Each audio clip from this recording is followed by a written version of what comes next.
भारत के निवासी मेरे भाई बहनों, प्यारे बच्चों,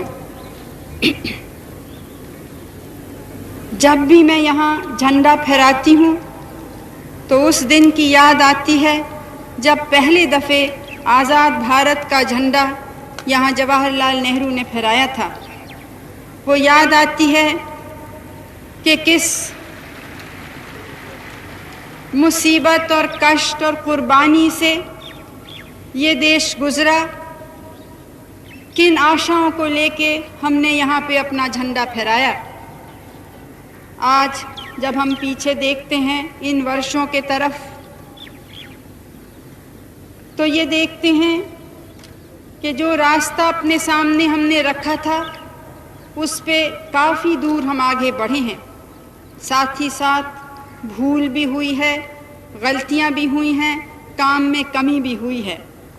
और जितना ही हम आगे बढ़े उतना ही हमने देखा कि रास्ता आगे का कितना ज़्यादा लंबा है। ये देखा कि हर एक कदम से कठिनाई बजाय कम होने के और बढ़ती है। ये देखा कि कुछ मांगें अगर पूरी होती हैं तो बहुत सी मांगें नई खड़ी हो जाती हैं। लेकिन ये जीवन का ऐसा ही रास्ता होता है। हमारी कोशिश रही है कि जो आदर्श हमारे महान नेताओं ने हमारे सामने और देश के सामने रखे, उस ही पथ पर हम कदम आगे बढ़ाएं। आज़ादी अनेक प्रकार की होती है। हमने जानबूझ के पूर्ण स्वराज के लिए लड़ा और उसे प्राप्त किया, और ये उचित ही था, क्योंकि दूसरे किसी प्रकार की स्वतंत्रता को सच्ची माने में स्वतंत्रता नहीं कह सकते हैं। पूर्ण स्वराज के माने केवल ये नहीं है कि आप अपने प्रतिनिधि को चुनें, केवल माने ये नहीं है कि जो अखबार लिखना चाहें, चाहे वो बहुत ही कम लोगों की आवाज़ उठाते हों, वो इजाज़त मिले उनको। पूर्ण स्वराज के माने हैं कि स्वराज के फल, स्वराज के नतीजे भारत के घर घर तक पहुँचें, उन लोगों तक पहुँचें जिनकी आवाज़ नहीं उठ सकती, उन लोगों तक पहुँचें जिनको शायद ठीक से मालूम भी नहीं है कि वो क्या चाहते हैं, उन लोगों तक पहुँचें जो आज तक सब सुविधाओं से वंचित रहे हैं। इस स्वराज के तरफ हम अपने देश को आगे ले जाने की कोशिश कर रहे हैं। लेकिन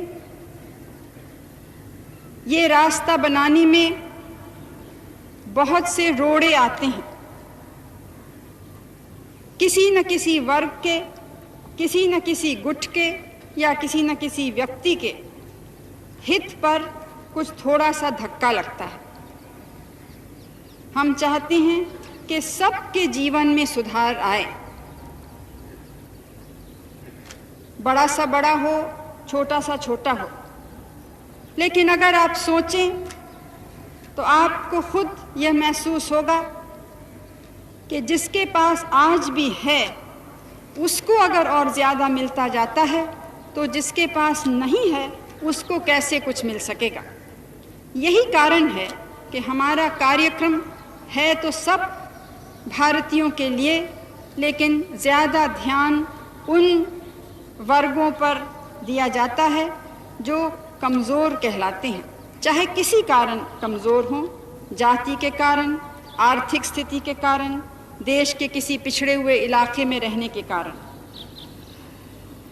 तो हर कदम पे किसी न किसी से टक्कर खानी होती है। वो टक्कर हमने खाई, लेकिन हमने अपने पैर डगमगाने नहीं दिए। और आज मुझे खुशी होती है ये कह के कि इस पिछले वर्ष में कितनी उन्नति हमारी देश ने की है। एक